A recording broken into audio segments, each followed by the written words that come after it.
Everyone, मेरा नाम आसिफ मोहम्मद है और आप लोग देख रहे हैं वनडे एग्ज़ाम। आज से इंडियन हिस्ट्री की सीरीज़ यहाँ पे स्टार्ट होगी। इसमें सबसे पहला जो सेगमेंट होगा वो मॉडर्न हिस्ट्री का हम स्टार्ट कर रहे हैं। तो मॉडर्न हिस्ट्री में सबसे बड़ा जो एक सेगमेंट है वो हमारा है 1885 के बाद, 1885 के बाद जितना डेवलपमेंट हुआ है वो बहुत इंपॉर्टेंट है। सबसे ज़्यादा मेनली क्वेश्चन हमारे वहीं से बनते हैं, तो पहले हम उसको कवर करेंगे, फिर उसके बाद जो सेगमेंट रह जाएंगे उनको हम कवर करेंगे। और ये पूरी जो सीरीज़ रहेगी ये वनडे एग्ज़ाम और जुडिशल सर्विसेज, चाहे BRPCJ हो, UPAP हो, आप में सब में हेल्पफुल रहेगी। तो चलिए शुरू करते हैं। तो सबसे पहले जो है हमारा इंडियन नेशनल कांग्रेस, भारतीय राष्ट्रीय कांग्रेस, 1885 में इसकी स्थापना हुई थी, हम सबको पता है। तो सबसे पहले हम जान लेते हैं कि इसका आने का रीज़न क्या रहा, क्यों बनाई गई है। तो सबसे पहले तो आप ये याद रखिए कि इससे पहले भी जितनी और भी संस्थाएं थीं, जैसे लैंड होल्डर एसोसिएशन थी, ईस्ट इंडिया एसोसिएशन थी जिसे दादा भाई नौरोजी ने बनाई थी, पूना सार्वजनिक सभा थी जिसे गोविंद रनाडे ने बनाई थी। तो ये जितनी भी आपकी एसोसिएशन थी ये एक तरीके से रीजनल लेवल पे रिप्रेजेंट कर रही थी। नेशनल लेवल पे कोई भी एसोसिएशन आवाज़ नहीं उठा रही थी। और इनके कुछ मेनली कुछ 3-4 ही पॉइंट होते थे, जैसे एजुकेशन रिफॉर्म के लिए बात करते थे ये सब, ठीक है, एडमिनिस्ट्रेटिव रिफॉर्म के लिए बात करते थे, लेकिन आज़ादी के लिए और फ्रीडम के लिए कोई भी एक नेशनल लेवल पे कोई आवाज़ नहीं उठाता था। अच्छा, ये भी जान लीजिए कि ये मूवमेंट स्टार्ट हुआ क्यों, क्या ज़रूरत पड़ी कि नेशनल मूवमेंट स्टार्ट हुए। तो नेशनल मूवमेंट इसलिए स्टार्ट हुआ क्योंकि हम लोग सबको पता है कि ब्रिटिशर्स के एक्सप्लॉयटेशन की वजह से ईस्ट इंडिया कंपनी आई तो यहाँ पे ट्रेडिंग करने थी, लेकिन उसने अपना पॉलिटिकल कंट्रोल कंट्री पे इस्टेब्लिश कर दिया। इकोनॉमिक एक्सप्लॉयटेशन करने लगे, डिवाइड एंड रूल का पॉलिसी अपनाने लगे, जैसे हम आपस में ही बढ़ गए। जितने भी हमारे किसान थे उन पे टैक्सेस इम्पोज कर दिए। और एक और रीज़न था जिसकी वजह से ये मूवमेंट स्टार्ट हुआ, जैसे फ्रेंच रिवोल्यूशन उस टाइम स्टार्ट हुआ, जिससे हम लोग बहुत मोटिवेट हुए, इंडियंस बड़े मोटिवेट हुए कि हमको भी अपना इंडिया में मूवमेंट स्टार्ट करना चाहिए। तो ये सब था। तो इंडियन नेशनल कांग्रेस 1885 के द्वारा बनाई गई। इसको एक अंग्रेज और सेवानिवृत्त सिविल थे सेवक जिसे A.O. ह्यूम द्वारा 1885 में इसका गठन हुआ, ठीक है।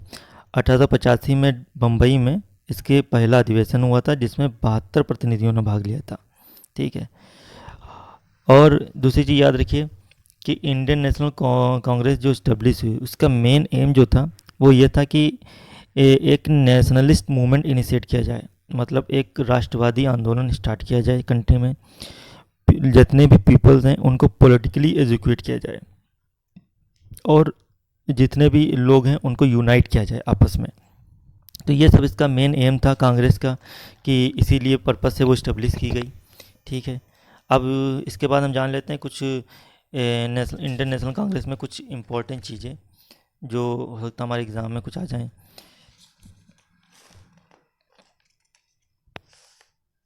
ठीक है, तो हमको सबसे पहले इसमें याद रखना है कि 1885 में पहला इसका अधिवेशन हुआ जिसमें 72 प्रतिनिधियों ने भाग लिया था। पहले दशक जो था 1885 से 1985 में यहाँ पे मॉडरेट काम करते थे, उसके बाद से एक्सट्रीमिस्ट में आ गए। लेकिन अंग्रेज़ों ने भी कई सारे इसमें दमनकारी उपायों के कारण कांग्रेस में गर्म विचारों वाले नेताओं जैसे बिपिन चंद्र पाल, बाल गंगाधर तिलक, लाला लाजपत राय का उदय हुआ। ये सब इसमें था। अब इसके बाद हम आगे बढ़ते हैं तो आता है तो हमारा बंगाल का विभाजन और स्वदेशी आंदोलन 1905। बहुत इम्पोर्टेंट है ये, हर बार यहाँ से क्वेश्चन कोई ना कोई बनता है। तो जैसा कि हमको पता है कि बंगाल का विभाजन कर दिया गया, तो जो अंग्रेज़ चाहते थे कि वहाँ पे क्या था कि यूनिटी थी, तो यूनिटी थे, उस यूनिटी को तोड़ने के लिए जो लॉर्ड कर्जन थे उसने रीज़न दिया कि बहुत बड़ा रीज़न है, यहाँ पे एडमिनिस्ट्रेशन जो है आसानी से रन नहीं हो पा रहा है, इस वजह से उसने बोला कि ये रीज़न है, इस वजह से इसका विभाजन होगा। लेकिन उसका मेन जो एम था विभाजन करने का वो था सिर्फ की यूनिटी को तोड़ना। तो लॉर्ड कर्जन ने 1903 में डिक्लेयर किया था, मतलब घोषित किया था कि विभाजन होगा, और जो ऑफिशियली डेट जो थी, जो वहाँ पे जो इफ़ेक्ट में आया पार्टीशन, वो थी 16 अक्टूबर 1905। तो याद रखिएगा, अगर आपसे पूछता है कि बंगाल विभाजन का लॉर्ड कर्जन ने डिक्लेयर कब किया था, घोषित कब किया था, तो 1903 आप बताएंगे। और ऑफिशियली कब हुआ था, तो 16 अक्टूबर 1905 में आप बताएंगे। ठीक है। तो क्योंकि उसमें क्या था कि जो वेस्ट बंगाल है वहाँ पे हिंदू पॉपुलेशन ज़्यादा थी, और ईस्ट बंगाल जो थी वहाँ पे मुस्लिम पॉपुलेशन ज़्यादा थी। तो वहीं इन दोनों को अलग करने के लिए, हिंदू मुस्लिम की यूनिटी को तोड़ने के लिए रीज़न दे दिया कि बहुत बड़ा एडमिनिस्ट्रेशन है, हमसे रन नहीं हो रहा है, इस रीज़न से उसने पार्टीशन कर दिया। तो जब ये इसका जो पार्टीशन जब हुआ, तो इसी के साथ हमारा स्वदेशी और बाइकआउट मूवमेंट भी स्टार्ट हो जाता है। इसमें लाल बाल पाल और अरविंद घोष ने महत्वपूर्ण भूमिका निभाई इसमें। और कई सारे इसमें डेवलपमेंट हुए, जैसे कि वंदे मातरम जो थे इम्पोर्टेंट सॉन्ग हमारा है, जिसे बंकिम चंद्र चटर्जी ने लिखा है। और इस ये जो गीत है, इसकी जो ओरिजिनल लैंग्वेज है वो संस्कृत है, आनंद मठ से लिया गया है, ये गाया गया। बाद में यही गीत बन के अमार सोनार बंगला, जैसे रविन्द्रनाथ टैगोर ने बाद में इसे बांग्लादेश का नेशनल एंथम गाया। ठीक है, तो ये हुआ। तो स्वदेशी आंदोलन हमारा स्टार्ट। स्वदेशी आंदोलन में क्या था कि हम जितनी भी चीज़ें थी वो हम बाइकआउट कर रहे थे। जैसे अंग्रेज़ों के जो स्कूल्स थे, कोर्ट्स थे, म्यूनिसपालिटीज़ थी, ये सब हम इसको वो कर रहे थे, बाइकआउट कर रहे थे। तो इसमें हम अपनी स्वदेशी चीज़ें सारी अपनी जला रहे थे, अपना रहे थे, ये था। फिर हमारा क्या होता है कि 1906 में हमारा कलकत्ता सेशन होता है। 1906 में इसके जो प्रेसिडेंट थे वो थे दादा भाई नौरोजी। तो इस सेशन में ही पहली बार दादा भाई नौरोजी ने स्वराज की बात करी थी। तो अगर हमसे कोई पूछे कि उन किस सेशन में स्वराज की दादा भाई नौरोजी ने बात करी थी, तो 1906 का सेशन हमें याद रखना है, जो कलकत्ता में हुआ था। इसमें भी सब वही चीज़ें की गई थी कि गवर्नमेंट स्कूल्स, कोर्ट्स, म्यूनिसपालिटीज़, ये सब हमको बाइकआउट करना है। ठीक है। और याद रखिएगा कि इस जो हमारा जो चल रहा था स्वदेशी एंड बाइकआउट मूवमेंट में, इसमें फेस्टिवल थे गणपति और शिवा। इन फेस्टिवल को बाल गंगाधर तिलक ने एक मूवमेंट के तौर पे, मतलब इन फेस्टिवल में जो भीड़ निकलती थी या जो रैलियां निकलती थी फेस्टिवल में, तो उनको नेशनल मूवमेंट के लिए यूटिलाइज़ किया। तो क्वेश्चन अगर पूछे आपसे कि बाल गंगाधर तिलक कौन से फेस्टिवल को नेशनल मूवमेंट के लिए यूटिलाइज़ करते थे, तो गणपति और शिवा, ये आपको याद रखना है। और दूसरी चीज़, स्वदेशी एजुकेशन पूछ ले, मतलब भारतीय एजुकेशन अगर पूछ ले तो उसमें याद रखना है कि नेशनल स्कूल जितने कॉलेज थे, इसमें से जो बंगाल नेशनल कॉलेज है वो बहुत इंपॉर्टेंट कॉलेज है, जिसके प्रिंसिपल थे अरविंदो घोष। उसको एक तरीके से स्वदेशी एजुकेशन के रूप में देखा गया। फिर क्या हुआ, और सारी समिति बनाएंगे इस मूवमेंट को बढ़ाने के लिए, जब वॉलेंटियर कोर्प्स समिति, ठीक है, पीपल्स को अवेयर करने के लिए, जागरूक करने के लिए। इसमें से एक थी स्वदेशी बंधु समिति, बहुत इंपॉर्टेंट थी। तो ये सब बनाए गए इस मूवमेंट को बढ़ाने के लिए। लेकिन 1908 में आते आते क्या हुआ, गवर्नमेंट ने सीवियर रिप्रेशन स्टार्ट कर दिए। जितने भी स्टूडेंट थे उनको अंदर जेल में डालने लगे, जिससे क्या हुआ, जो हमारी इंडियन नेशनल कांग्रेस थी वो इंटरनली रूप से भी कोलैप्स हो गई, ख़त्म हो गई। क्लैशेस स्टार्टेड हो गए दोनों में, एक्सट्रीमिस्ट में और मॉडरेट में। जितने भी अच्छे लीडर थे वो हमारे जेल भेज दिए गए। तो ये सब था। बिपिन चंद्र पाल, अरविंदो घोष, ये उन्होंने रिटायरमेंट ले लिया एक्टिव पॉलिटिक्स से। तो ये सब रीज़न रहा जिससे ये मूवमेंट को हमारा दबने लगा। लेकिन इस मूवमेंट में ये एक बात रही कि इसमें स्टूडेंट भी थे, वुमेंस भी थी, ये सब पार्टिसिपेट करने लगे। गांधीयन प्रिंसिपल भी अपनाया गया, सोशलिज्म और रिवोल्यूशनरी आइडियाज़ भी एक तरीके से इसका बेस बनाया गया। फिर 1911 में हमको पता है कि ये बंगाल जो पार्टीशन था वो रिवोक हो गया लॉर्ड हार्डिंग के द्वारा। तो ये चीज़ें हमको याद रखनी है, इसमें इतना है ये। अगला चलते हैं, मुस्लिम लीग की स्थापना 1906। तो आगा खां और ढाका के नवाब सलीमुल्लाह और नवाब मोहसिन उल मुल्क के नेतृत्व में दिसंबर 1906 में ऑल इंडिया मुस्लिम लीग की स्थापना की गई। लीग ने जो बंगाल का जो विभाजन था उसका उन्होंने समर्थन किया, और स्वदेशी जो आंदोलन जो चलाया जा रहा था उसका विरोध किया। तो एक तरीके से ये कह सकते हैं कि मुस्लिम लीग जो थी वो इस आंदोलन के अपोज में थे, वो अंग्रेज़ों के क्लोजनेस में थे, और अपने समुदाय की विशेष सुरक्षा और एक पृथक निर्वाचन क्षेत्र की मांग की।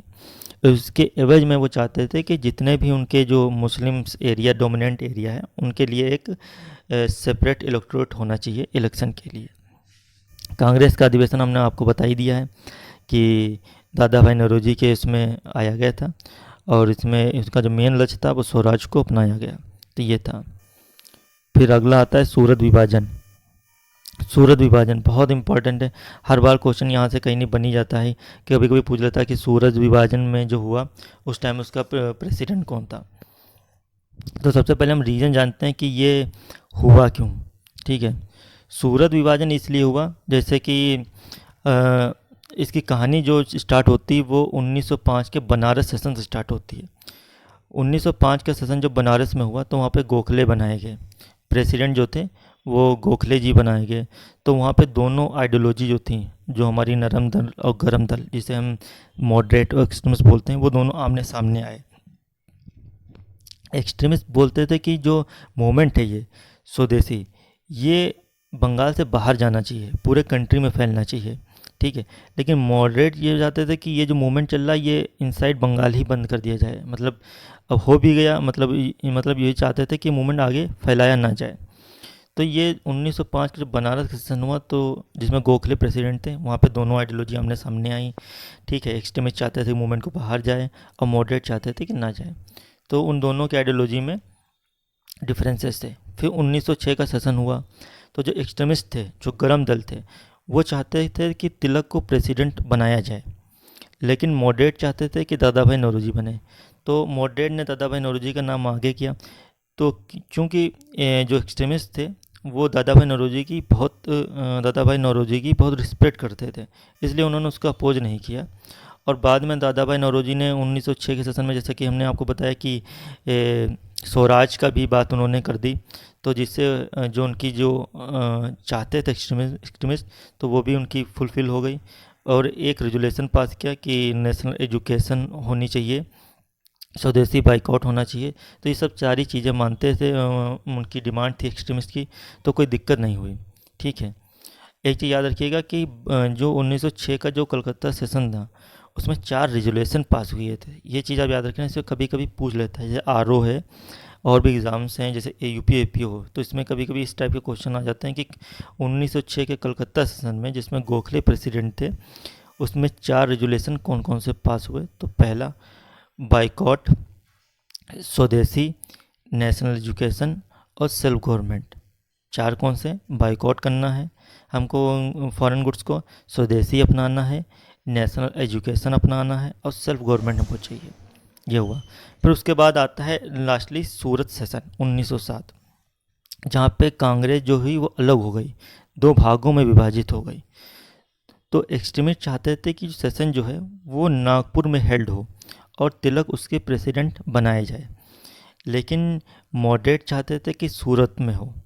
तो सूरत में क्यों चाहते थे? क्योंकि एक रूल था कि अगर कोई भी कांग्रेस का सेशन किसी लीडर के होम टाउन में हो रहा है तो वो लीडर प्रेसिडेंट उसका नहीं बन सकता, क्योंकि हमें पता है कि तिलक जो थे वो सूरत के रहने वाले थे, और अगर ये सेशन सूरत में होता तो तिलक जो है वहाँ पे प्रेसिडेंट नहीं बन पाते।